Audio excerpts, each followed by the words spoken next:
Okay, excellent. Um, well, thank you so much for joining us tonight at the Meet the Candidates event for the City of Miramar's mayoral race, which is on March 14th. On behalf of the Miramar Pembroke Pines Regional Chamber of Commerce and its Board of Directors and Government and Legislative Affairs Committee, I want to thank our candidates for making the time to join us tonight. And thanks to those of you who are going to be joining us online for engaging in your civic duty and for your dedication to staying informed. I would like to remind everybody that the Miramar Pembroke Pines Regional Chamber of Commerce is a nonpartisan membership-driven organization, and we do not make any political contributions, nor do we make any candidate endorsements. We do, however, advocate for the best interests of our chamber members and for the health of the business community at large. To that end, it is our responsibility to make sure that we make our elected officials and candidates available to our members and make sure to carry their message forward so that our members, our businesses, and our residents can make informed decisions when choosing their representation at all levels of government. We also share our legislative agenda with our elected officials, and from time to time, we will take positions on policy that affects our business. Our format tonight is a simple one. We'll hear from both candidates separately, asking them the same set of questions so that they can share their thoughts and visions for the future of our city. Tonight's questions were a combination of information feedback from our members' needs survey, as well as input from our Government and Legislative Affairs Committee. We'll not be asking for counter arguments or debating answers. Our intent is to keep this event positive and allow our candidates to present their issue platforms as it relates to the business community. From there, we'll ask our viewers to take this information, follow up with each candidate if they have more questions, and of course, to get out and vote by turning in your absentee ballot or voting at your precinct on election day. If I'm not mistaken, in this election, there are no early voting days, so make sure that you are choosing one of those to either turn in your absentee ballot or head to your precinct on election day. First up, I'd like to welcome Mayor Messam. Mayor Wen Messam has lived in Miramar for over 21 years. As a first-generation American, Jamaican American, correct? Wayne was the first of his parents' children born in the United States, and he was raised in South Bay, Florida, by loving and hardworking parents. He graduated from the Florida State University with a bachelor's degree in management information systems, where he was also a starting wide receiver and a member of the 1993 National Championship football team, as well as student body vice president. Licensed as a general contractor and a LEED accredited professional, Mayor Messam is a prominent professional in the construction industry. His company, Messam Construction, is currently building and managing some of the most exciting green construction projects in America and serves clients in the public and private sectors, providing construction management. A partner and qualifier of Messam Construction for 19 years, the company has received numerous awards and is one of the fastest growing minority construction management firms in Florida. Mayor Messam was first elected to mayor in 2015, having served the previous term as commissioner. So again, Mayor Messam, thank you so much for joining us tonight. I would like to give you a few minutes if you'd like to make an opening statement. Well, thank you so much for having me to participate for the Miramar Pembroke Pines interviews with the candidate. The city of Miramar obviously is part of the namesake of this chamber. We are proud to work with the chamber for the betterment of our business community, for those who are members and those who may be prospective members. We're very proud of our chamber and our working relationship. You know, being the mayor since 2015, I can truly say it has been an amazing experience working hand in hand with the Miramar City Commission, the city management, as well as our residents. We have truly continued the growth and prosperity of the city of Miramar. Miramar has blossomed from a bedroom community to one of the major stakeholders in the state of Florida, boasting one of the strongest economies in South Florida, a very strong business environment, as well as economic production. One of the things, since we are speaking to business owners, the city of Miramar stands second to none as it relates to resources for our business community, whether it's large, medium, or small. So it's a pleasure to be here this evening. I look forward to engaging with the questions. I'm running for re-election to continue to expand on our progress in the city of Miramar, continue our smart and measured growth as a community, as well as helping the business community and our residents prepare for the future. So this next 4 years, if elected by the residents of Miramar, will be all about setting and laying down the foundation for decades to come. that's the legacy that I would like to leave behind as mayor of the city of Miramar. Excellent. That was wonderful, in part because you've answered part of my first question, which is how you feel about the local business environment, its health and the current state of its success, and where you lie on that. What would you do to change or improve that? So that kind of is a great segue into that. Yeah, first being a business owner myself, when I came into elected office, my life in terms of public service started as being a member of the Broward County Business and Development of Small Business Department. I represented at the time Commissioner Wasserman Rubin, the late Wasserman Rubin, and I served as chair of Broward County Small Business Development Advisory Board for about 6 years. Through that service, kind of transitioned me over to being an elected official in the city of Miramar. One of the things I learned quickly being an entrepreneur, the monotony of government. So I have been able to leverage a lot of my business acumen, education, and experience to help streamline a lot of our processes and working with our city administration in doing so. So I definitely have the small businesses at heart. We have come through a very tough 2 years for many of our businesses coming out of the pandemic, and the city stood side by side.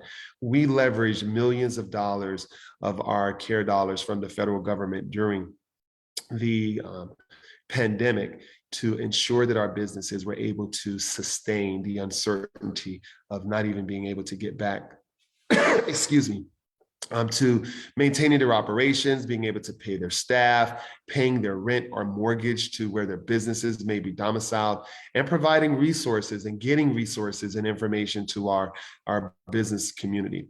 Our economic and housing department, led by Anita Fain Taylor, who's a board member of the chamber, and her staff works diligently with chamber members, and I'm very proud of that effort.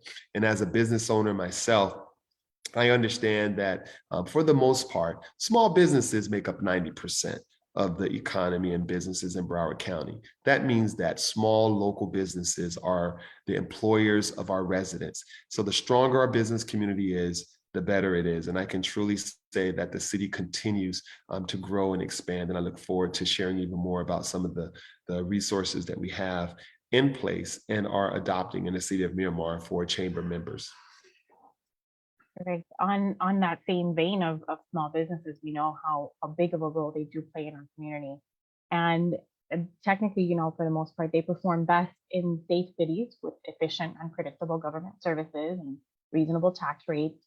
What can the mayor's office do to ensure safety and efficient code enforcement, permitting, building departments, and either maintain or reduce millage rates when appropriate?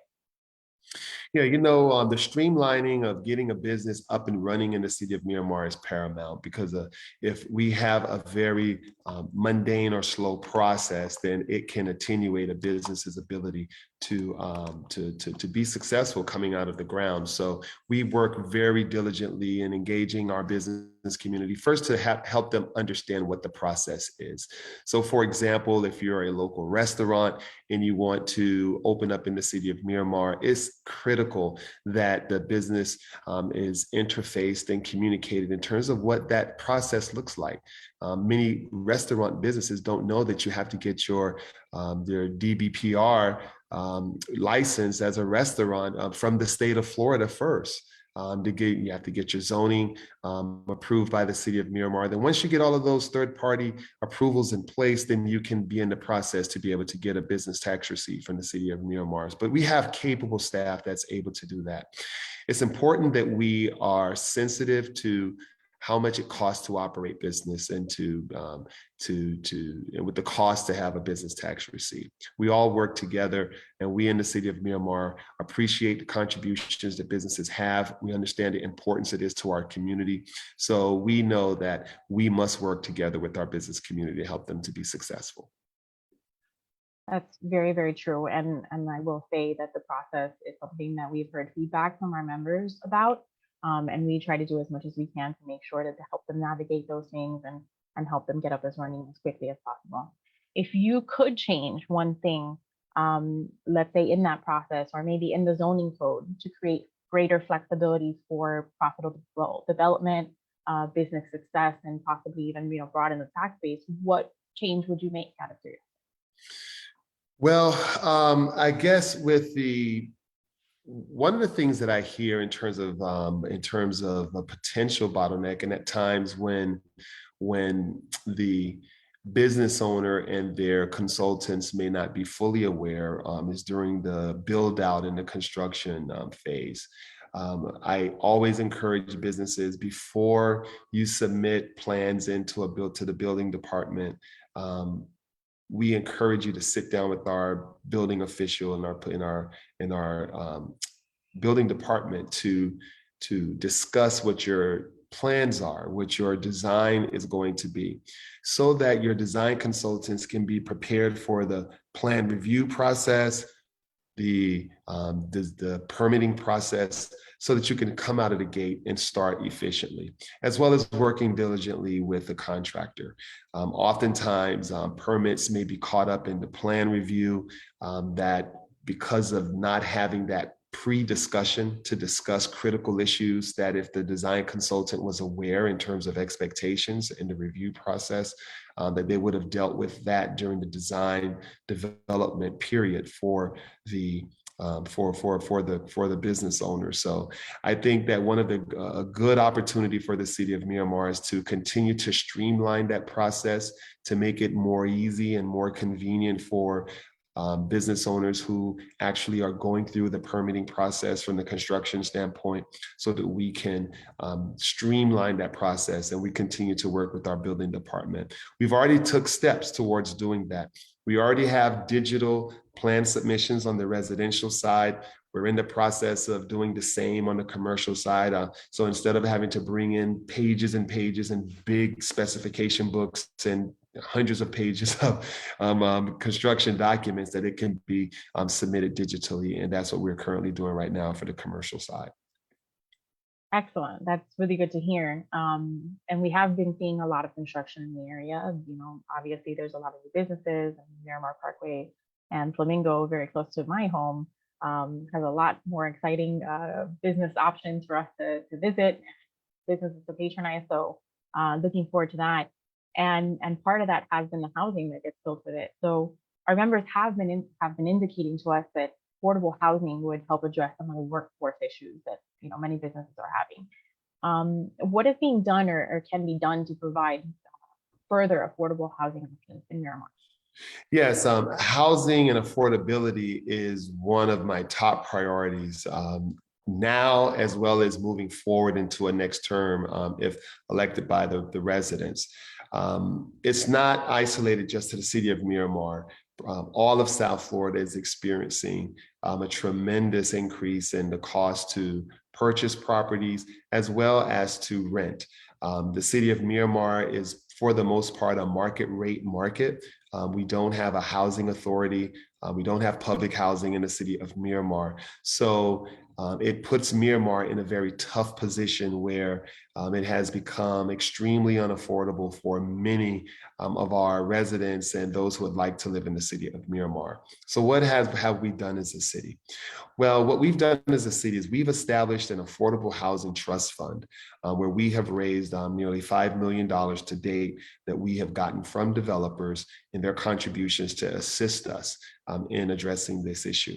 All the developments that you're seeing being built in the city of Miramar, to some point they have either some component or numbers of units designated affordable or workforce housing. If they do not, they contributed to our affordable housing trust fund. With that trust fund, we currently now have 2 public-private partnerships. One with the Archdiocese of Miami across from Miramar Regional Park, where we have affordable housing for seniors that's under development. It's about 150 or so units that is about to come online. That project is nearly completing. And we're our old headquarters for our police department off of Douglas and Miramar Parkway. We have another senior housing development that's coming up off the ground. In historic Miramar, the city of Miramar, we're in the planning process of having 70 plus affordable condos and townhouses for purchase, for ownership. for our community, and it's going to be based off of income.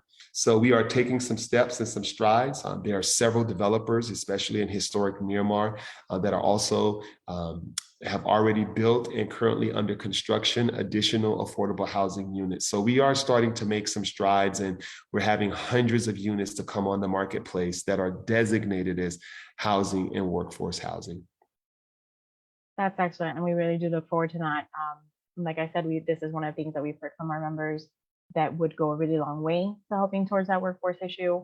And this was also a very big topic of conversation, obviously, when the school board was pushing their bond through, where if we had the ability to make sure that teachers choose Broward County, then that would help, also with the workforce, make sure that we have a well-educated workforce. And to that end, I do want to ask you how you view the city's role, and more specifically your role in helping to create a well-educated workforce. How do you plan to possibly carry out that?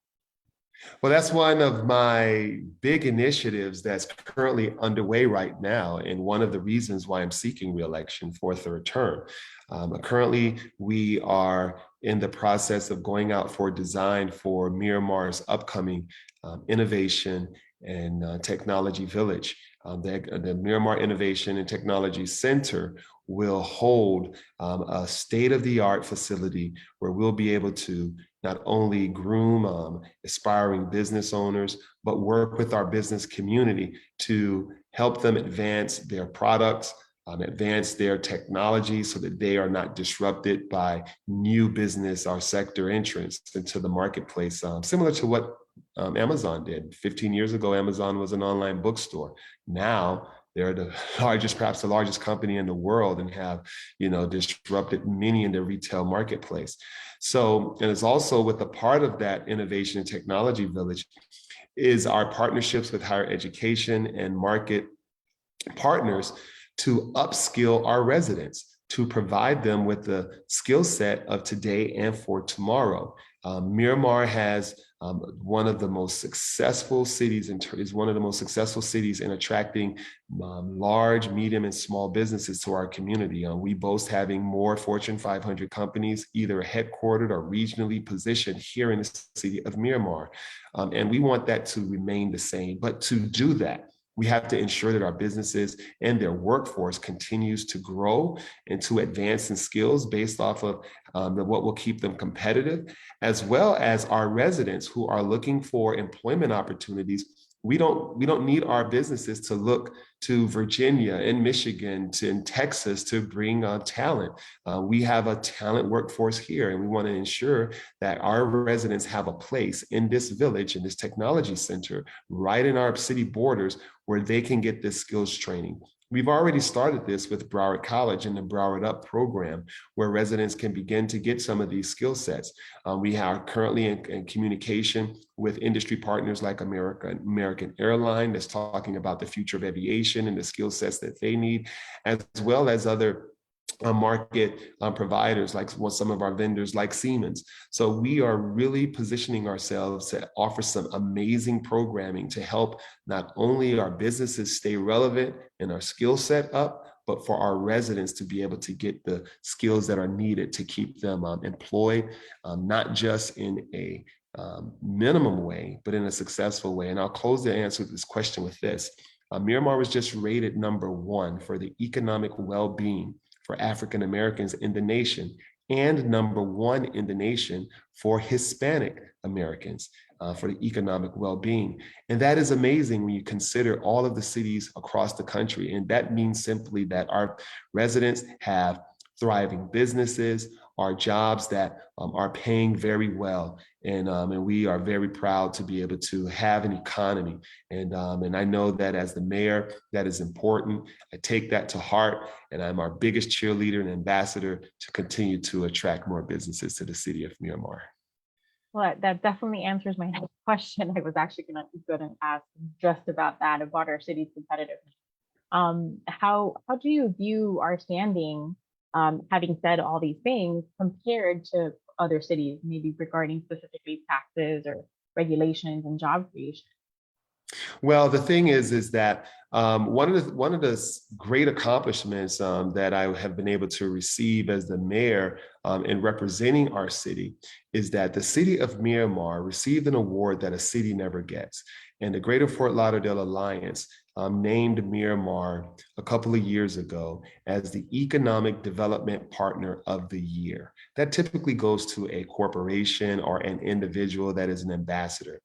The reason why the city of Miramar was able to obtain that recognition and honor by the Greater Fort Lauderdale Alliance is because we have a very aggressive mentality about breaking down the barriers and bureaucracies to allowing companies to move to Miramar when they choose to.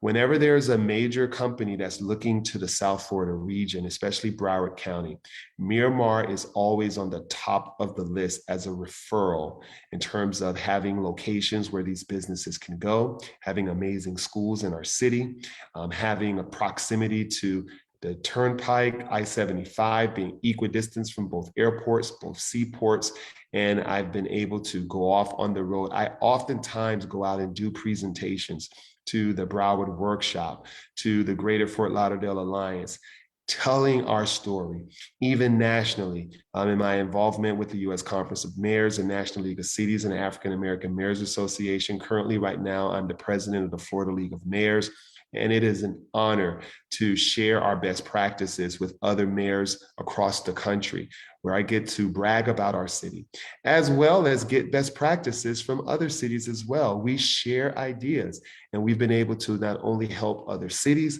but we've been able to get ideas and resources from other cities as well to add to our strong standing. Excellent. I just have one more question for you, and then I'll leave you to make any last comments you want to make. What are your thoughts on the equity behind the at-large commissioner structure in the city versus having a districted plan? Is there anything to be said for the residents of the businesses of different parts of the city to be able to support the election of a candidate that would represent their specific interests and issues? Well, I think in the city of Miramar, cities that have an at-large setup, there's benefits and there could be some downsides. The major benefit, I believe, though, that there are more benefits than downsides to having at-large candidates. And that is because you can go to more than one elected official that you actually can vote for. You have an opportunity to vote for all 5 of your elected officials, all 5, opposed to 2 being the mayor and your district commissioner. An elected official that's sitting on a council or a commission that is outside of your district has no obligation to you other than the fact that that they happen to be in the city, but they are not beholden to you because you would not be voting for them. You can literally call to task all 5 of the elected officials in the city of Miramar because we are at large. So at the end of the day, like, for example, we have a linear city. I live in West Miramar. However, I work just as hard for the East as I do Central, as I do West. So because I'm the mayor for everyone, and each elected official have to answer for themselves. But but there is a perception that districts have their benefits, and it could, because everyone can go right to that one commissioner, but you only have one commissioner to hold accountable. But when you can have all 5. So it really depends. I think it's a personal preference depending on the person. But I'm open for any discussion as relates to representation in the city of Miramar, because at the end of the day, the residents choose and decide who represents them, and an engaged electorate is an electorate that will get who they vote for. Well, I very much appreciate that answer. Thank you so much, Mayor Messam. Any closing thoughts? Well, I'd like to thank you all for having me this afternoon or this evening to present, to answer these questions.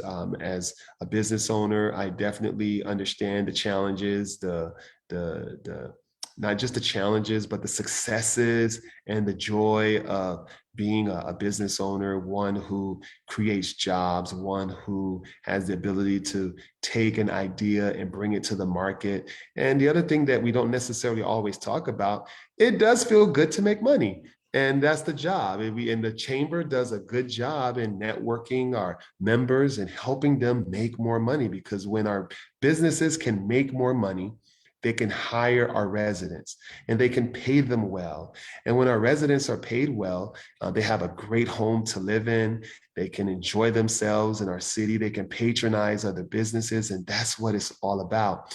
So in the city of Miramar, I think my record stands for itself in terms of my advocacy for businesses, especially for minority and women-owned businesses. I did not include earlier that I brought forward in the city of Miramar our BID program, which is basically our MWE program. We first kicked off our race and gender neutral program, which we've gone through over the last few years, but now we'll start implementing our race and gender-based remedies that our disparity study suggested that we do to address the disparities in the city of Miramar. And we've already have seen the benefits. We're seeing more women-owned businesses getting contracts with the city of Miramar, more Hispanic and Black-owned businesses getting contracts with the city of Miramar. So that means that our tax dollars are circulating back to our local businesses, and that's what it's all about. So I'd like to remind our residents and those who are viewing on Facebook Live and may view later, that election is March 14th. I ask that you vote for Wayne Messam for another term to represent the city. I believe I'm running on the campaign theme of promise kept, promises that I made. I made the promise that I would work my butt off to take a growing city, which we were back in 2015, and give it an identity. And I think that we have achieved that. We are now nationally recognized as an all-America city. We've won Smart City Awards, and we are oftentimes called to give presentations on how we are doing things. And I know that that promise has been kept, and there's a little bit more we have to do. And I'm excited to tell the story. To get in touch with my campaign, you can visit waynemessam.com. That's WAYNEMESSAM. You can call our campaign at 754-444-1527. That's 754-444-1527. And I humbly ask for your vote and your support. I'm so excited about the future of our city, and it's been an honor to be the mayor of our fabulous city. Thank you so much for joining us, Mr. Mayor. Thank you so much for answering the call to service that so many don't have the pride to do, the intention to do, and the ability to do. That's not for everybody. So thank you so much for answering that call, and very good luck to you in your reelection. Thank you so much. Y'all have a good evening. Thank you. So while the mayor is hopping off of our Zoom, we're going to keep it going by welcoming our other candidate. And as he connects, this is the only candidate that is going up against the mayor in this election, and the only race that is actually up for contention in this election. So I would like to introduce all of you to Mr. Rudy Theophin. He is a financial executive with One Box Funding, and he is a published author, local activist, and a political strategist who partners with executives and entrepreneurs to maximize client profitability. After a decade in finance and government consulting, he created his own company, providing corporate training services in the area of marketing, surveying, sales strategies, and pathways for business startups in lower income communities. Mr. Theophin is also a chairman and co-founder of Family of Excellence Community Alliance, which operates in South Florida to empower underprivileged families through financial literacy and social services. So thank you so much, Mr. Theophin, for being with us tonight. The format tonight is I will be asking you a few questions that we have garnered from our Government and Legislative Affairs Committee, as well as from our members' feedback about what their pain points are in business. But first, I want to give you an opportunity to introduce yourself to everybody and possibly make a opening statement. Okay, most definitely. So my name is Rudy Theophin. I reside here in the beautiful city of Miramar, and I've been here approximately for 5 years. I love the city. I think the city is beautiful. There's a lot of progress in the city. There's a lot of opportunities in the city. diversity of the city, everything about Miramar is something that I fell in love with, and I plan to stay here, God willing, right? And I'm looking to be your next mayor, should you select me to. I have some ideas to incorporate for the progress of the city. Of course, we want to support small businesses as well, especially small businesses, because they're vital to the success of our local economy. Excellent. And we're really looking forward to hearing those ideas. So I will start off by asking, do you think our local business environment is healthy and successful? And if not, what would you do to change that? It's a great question. I think there's a lot of positive in regards to the businesses in our community. So, you know, we do have a Chamber of Commerce, the Miramar Chamber of Commerce. But with that saying, we also have opportunities as well. Now, some of the opportunities is being able to identify every business. The biggest thing in my viewpoint is to ensure that all businesses get the same amount of limelight, regardless of the size, right? And the way we can change that collectively, because I feel that it's a collective effort, is to ensure that we utilize the resources that are made available in the city to help promote those businesses and ensure that whenever these businesses even apply for their permits, that we can get a point of contact. And with that point of contact, we can say, okay, you're pulling out your permits, you plan to be open. We want to make sure that all the city officials and staff are able to celebrate your business, promote your business. And the way I plan to do that is to really work with those business directly, right? And then on top of that, I want to make sure that we have a business directory. Why is the business directory important? It's important because in the end of the day, when you go online, if you move to Miramar and you're looking for a place to eat, like this place right here, SJ Caribbean, who's been here for 12 months, they found them on Instagram. Someone said, hey, Rudy, there's a restaurant across the street from your house. You know, it's a Haitian restaurant. And I'm like, never, you know, I go to Publix every day. I never saw them.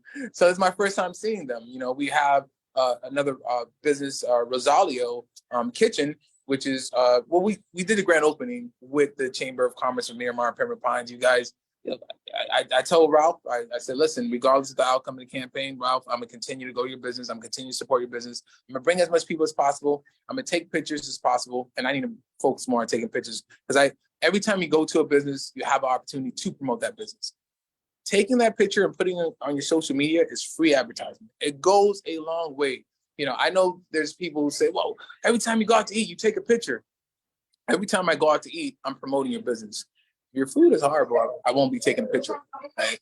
If your business is here in the city, I'm going to do everything within my power to promote it because in the end of the day, it's instrumental to the local economy. So I will share, I'm definitely equally as excited to have Rosalia there, very close to my house as well. So shout out to them, also one of our chamber members that we had there ribbon cutting. And I know that they also had a very interesting time when they were opening up. So to that topic, you know, I asked Mayor Messam the same thing. When small businesses are trying to start in a new city, you know, they operate the best with efficient and predictable government services and reasonable tax rates. So what do you feel that the mayor's office could do to ensure safety, efficient code enforcement, permitting, and building departments, and to maintain or reduce that millage? Okay, so in terms of safety, are you talking about physical safety or economic safety? I believe the question from our member came that talked about performing in safe cities. In safe cities? Right, so physically a safe environment. Okay, so physically a safe environment. I think it depends where you're located in the city. You know, we do have a law enforcement department literally down the street if you're in central Miramar. You know, depending on the nature of the business, you may need more security depending on it. So if you have a club, for example, something like a Tribeca, you know, we have Tribeca as a restaurant / club. You have these Latin American performers that come out there. So, you know, there's going to be a higher consumption of alcohol. So in areas like that, we definitely want to make sure that we have a sufficient amount of police presence, which currently that's what's taking place. Like if I pass by Tribeca, I go to Tribeca, it's typically a cop there and in close proximity. So we want to make sure that places that serve alcohol do have police presence. I don't find that to be a concern. In fact, I feel that the city has been doing a great job in that regard. There's no qualms. What I would do is I would continue to support that initiative. And if anything, if we have the resources available to provide more resources to police officers, I would, of course, support an initiative to ensure that we have more police officers wherever there's alcohol being served. Not necessarily to say that to arrest people per se, but you have consumption of alcohol, there's a liability associated with it. And so we want to make sure that these individuals and businesses are protected. Okay. And to the question of efficient code enforcement, permitting, and the building departments, is there anything that you would recommend in those areas? Currently, I wouldn't say there's anything that I would recommend to change per se. I've dealt with certain business owners. My friend actually opened a business in Miramar, a nail salon, as they call it. And her complaint was not a bad complaint. So sometimes you're gonna get complaints and it's not a bad complaint. She felt that the wait time in the permitting was long. And I literally said, hey, look, I'll go and I'll talk to permit and I'll see what's going on for you. And it was a problem, but it wasn't a bad problem per se. The turnover time. You have a lot of individuals who are saying, look, I want to come to Miramar and open my business. And because of that, there's a lot of people waiting for these permits. So can we have a mechanism in place to look at the turnover time for individuals who are applying for a permit and being granted it? Yes, that's something that I will personally recommend. But apart from that, I think what they're doing in the city in terms of the permitting, they're literally overworked. So I know that it's if it's a delay, be patient. It's just because there's a lot of people who want to live in the city. They see it as amazing as I do, and that's what it's about. So aside from then the current state of affairs, if there was one thing that you could change, for example, in our zoning code to create greater flexibility for profitable development and business success and broadening the tax base, what would it be? In terms of zoning code,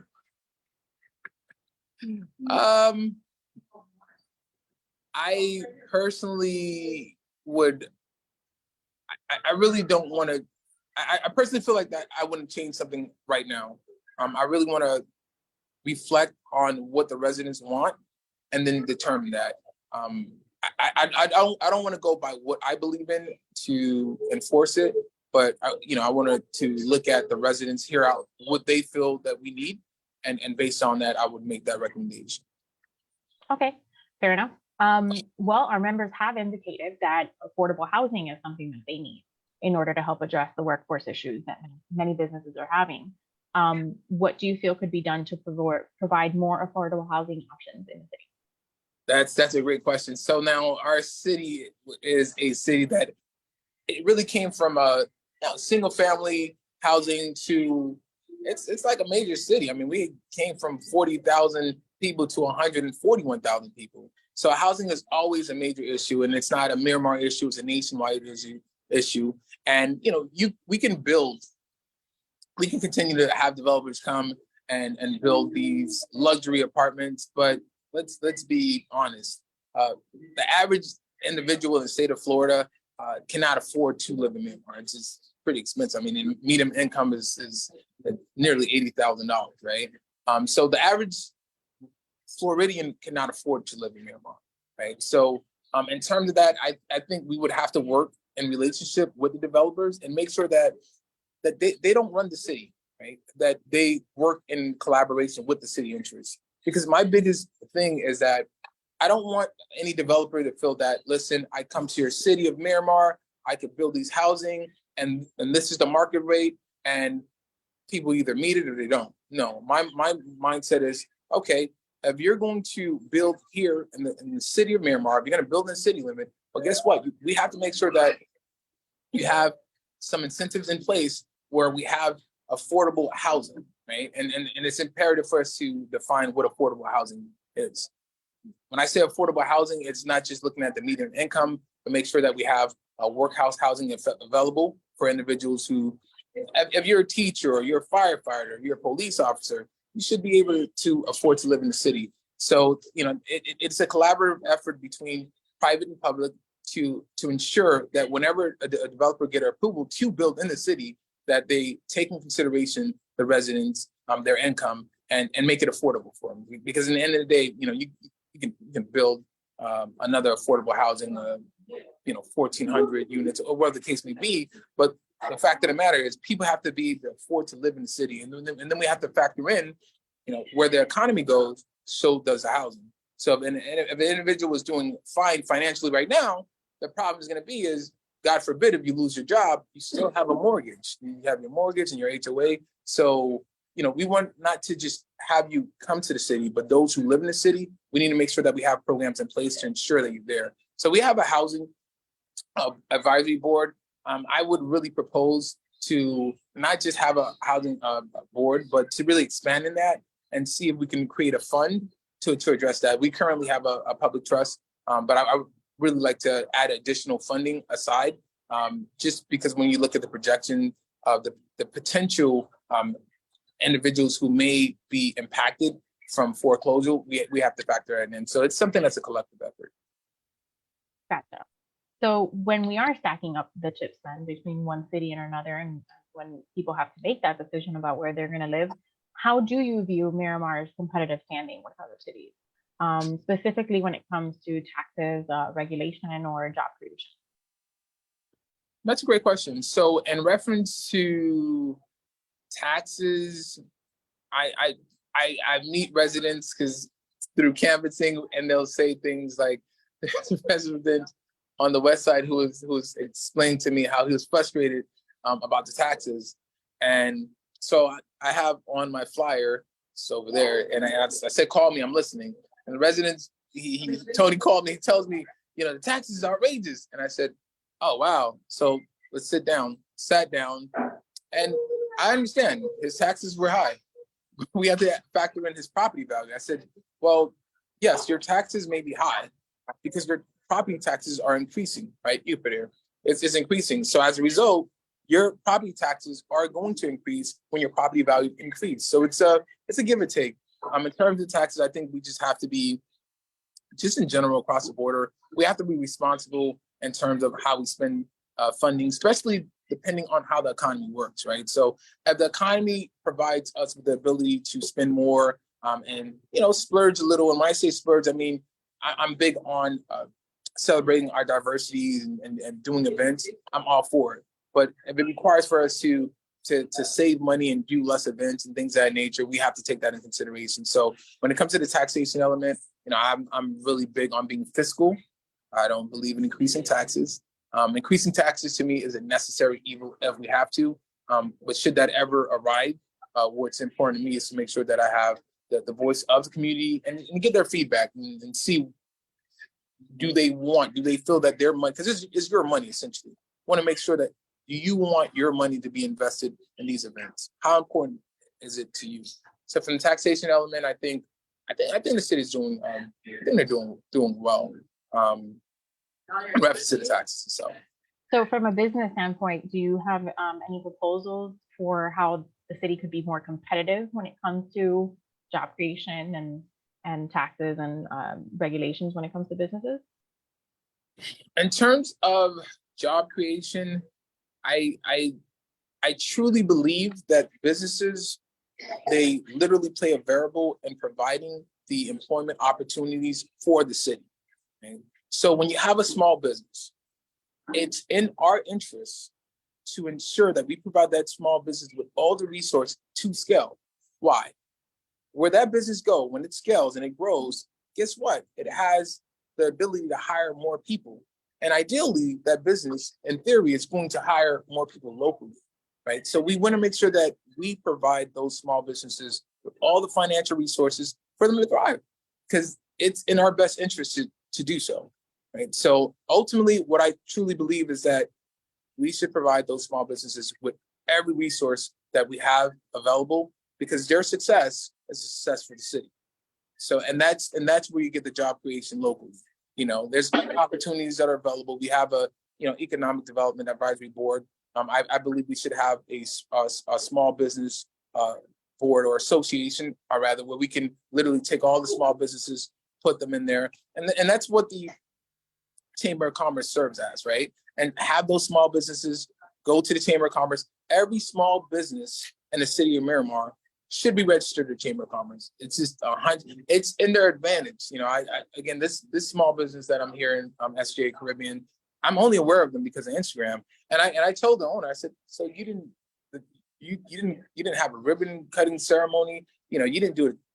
We do have a Miramar Chamber of Commerce, and trust me, the dollar amount that you're spending on the advertisement, and you've been here for 12 months, the Chamber of Commerce could literally help you. It's in the interest of the Chamber of Commerce. That's the functionality to make sure that you get the exposure and you get the attraction and you get more foot traffic. I mean, it's literally like two families in here. So it's imperative for the city to work in collaboration with the Chamber of Commerce and understand the importance of Chamber of Commerce. Now, I'm a vice chair of the Chamber of Commerce of the city of North Miami, and what's very important is sometimes people say, "Oh, what's the chamber meetings about? Is it go playing golf and charity events?" No, Chamber of Commerce is really designed as an institution that's going to support businesses, big, mid-sized, and small businesses, and small business especially. If you are a small business, I recommend you. I plead with you to join the Miramar Chamber of Commerce. You join the Chamber of Commerce in your respective municipality. In fact, I'm actually going to sell. I think I'm a pretty decent salesperson. I'm going to sell the Chamber of Commerce to her. No, I really truly believe this, because in the end of the day, you're missing out on the opportunity to get the exposure that you need. Well, we do hope that you pass along our website and our application. I'm sure Patty will appreciate that. Let them know that the City of Miramar does have an incentive program for businesses in Miramar if they choose to join, where the city will actually contribute towards paying your membership dues. So I remind everyone of that. Moving along, I wanted to ask you a little bit about another workforce issue, and being what your role would be, or the mayor's office role would be, the city's role would be in helping to create a well-educated workforce. How do you specifically plan to carry out a vision in that respect? A well-educated workforce, you said? Correct. So the role of education and how we're supporting, elevating our workforce. Okay. So education to me is vital. My mother is a teacher, and my father had a principle. His principle was fairly simple. He said, Rudy, the only thing I'm gonna give you is education, and the education I provide you is gonna provide you with all the opportunities. Okay? It's gonna provide you with all the opportunities that you need in life. And education is the key. I think the biggest thing that sometimes we lose is understanding what each individual goal is. Not everyone's gonna go to college. There's some individuals that are better with their hands. They would rather work in HVAC or plumbing or electrician, the carpentry. And I tell people who work that job. My father was a carpenter, and I tell people, I said, listen, don't ever let no one fool you to thinking that the guy who's a truck driver doesn't make $150K a year, because he does, or the carpenter doesn't make that much or even more, or the electrician or a plumber. So there's opportunities when it comes to blue collar jobs. You just need the skill set. We actually have a school here in the city that's going to, help you for HVAC. There's a school in Pembroke Pines as well that provides you with the opportunity for HVAC, being a plumber, et cetera, et cetera. Now, and that's for those who want to look at blue collar opportunities. The other one are those individuals who say, look, I want to go to school to be a nurse or a doctor, or things of that nature. And there's opportunities available as well. In terms of the education itself, I think it's imperative to work directly with the current schools and make sure that individuals, particularly the seniors, we want to make sure that these seniors have a pathway to either higher learning through going to a university or college, or want to take that route to take some type of skill set to become a plumber, electrician, or something, a blue collar career. The most important thing for the youth is to have a sense of guidance. And if we can get them at the 11th grade, so by the time 11th grade, 12th grade, so by the time they're ready to head out, they have an idea. And the way I personally would recommend to address that would be to literally get in contact with the institution that we currently have here in Miramar, and have them work in collaboration with Miramar Senior High, have them work in collaboration with Everglades, and it's a perfect partnership. You graduate in high school and you know where you're going to go, and it's community effort. It's not just the students. We want to get the inputs from the parents, so it's imperative for us to try to our best ability. For me to work with the PTA, I have no issues, working with the PTA, because the parents, right? The parents, they want the best for the children, and we want the best for the children collectively. And if we can keep them here, that's even better. So ideally, I want to make sure that we have a match made in heaven. I know we're not going to keep all of the children. Like some of these high school students, they're going to go to school to a different state, and it does make sense. But some of them may want to stay in Miramar. For those who want to stay in Miramar, we want to let them know about the opportunities that are available for them to remain in this beautiful city and be the best part of Miramar. Perfect. I have one last question for you, and it does relate directly to the actions. What are your thoughts on the equity behind the at-large commissioner structure that's currently in place versus a district plan? Is there anything to be said for the residents and businesses of different parts of the city to be able to support the election of a candidate that will represent their specific issues? And that is a great question. And it's just, I'm only laughing because I was asked that question, ironically, from a constituent when I was canvassing. I think that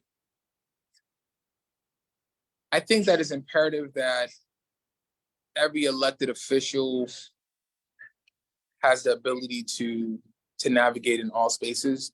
So the idea of having different district, it does make sense. And on both sides, there's a point. But I think that at large is more beneficial, because I wouldn't want, ideally the people, the residents of Miramar wouldn't want it to be in a predicament where someone is I'm only providing my resources and my resources and my skill set to a particular section, whereas I can say that I can operate throughout the city. I mean, I've seen it happen in different municipalities, and some people may say it's a good thing because I know who I can go to directly. I personally don't support that, because in the end of the day, I would rather, if I see a commissioner, hey, commissioner, and that commissioner doesn't have to be, respond to me, hey, Rudy, I'm only, you're not in my district, and so you talk to this guy. No. So I truly think it's more efficient that way, what I personally believe. And I think it's more beneficial for the community at large. Wonderful. Fair enough.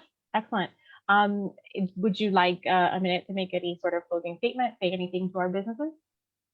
Most definitely. So I'm Rudy Theophin. Listen, if I don't know your business, I'm going to know your business, regardless of the outcome of the election. I want to make sure that I know your business. I want to make sure I support your business. I'm going to give you the same promise that I gave Raphael and Rosalia Kitchen. Make sure I pronounce it correctly. Rosalia Kitchen, which is a major establishment. I kid you not. It's a very chic establishment. I used to complain about we don't have enough chic establishment. I have to commute to Miami to find my spots. I'm always in Cafe Clam in Miami and elsewhere in Citadel and Sin Gastro. So I'm like, wait, listen, I want to go to a restaurant where I feel at home, in my backyard. So having that, like Ralph knows, I'm gonna go there every other day. If he's not there, someone else is there, and they see me, and I go there with my fiance, and I go there with my friends, and I meet with residents there. And I just want to provide that business exposure, particularly to small business, right? Because, World of Beer is amazing, and I encourage people to check out World of Beer. And like I tell people, boat campers, World of Beers, check out all of our businesses. But please do not lose sight of the small business. You think you're going in there and you're just spending, $80 to $100. It goes a long way, right? So it's imperative for us to do not neglect these small businesses. I kid you not. I'm in a restaurant, like there's just me. It's literally just me, and it hurts me. As a small business myself, I know the grind. I know the pain. I know what it means owning a restaurant.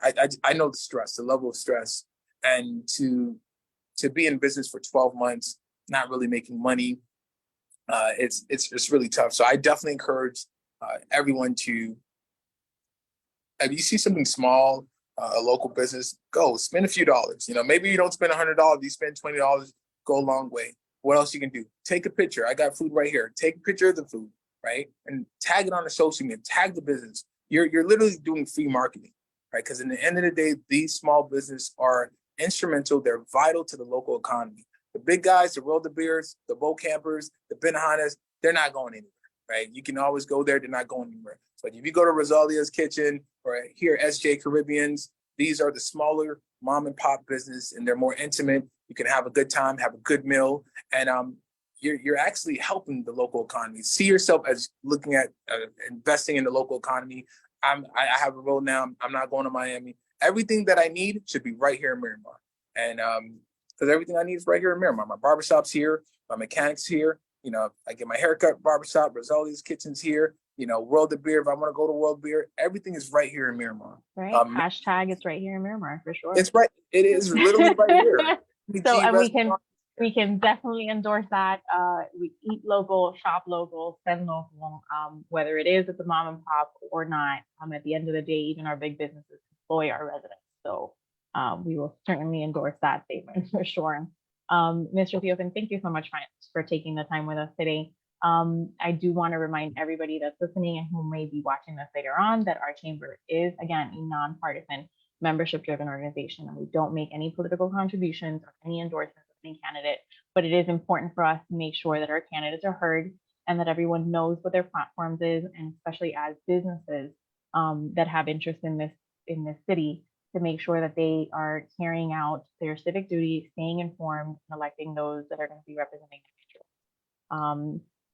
Mr. Theophin, we thank you for your time again, and best of luck to you in your race. Oh, by the way, I like to say, don't hope, get out and vote. Rudy Theophin, March 14, 2023. A few weeks out, but I'm looking forward to seeing you guys, okay? Excellent. Thank you so much. And thank you so much for everybody that's been watching. If you do have any questions for any of the candidates and want to catch up with them later on, their information has been shared with you, and we will make sure to post that in the comments of this video as well, so that you can reach out to them about any topic that you want to explore further. Thank you so much. On behalf of the Miramar Pembroke Pines Regional Chamber of Commerce, our board, our Government and Legislative Affairs Committee, and myself and our CEO, Patty Archer. Bon appetit. Have a nice one, Patty. Nice Bye. to meet you. Bye, Angie.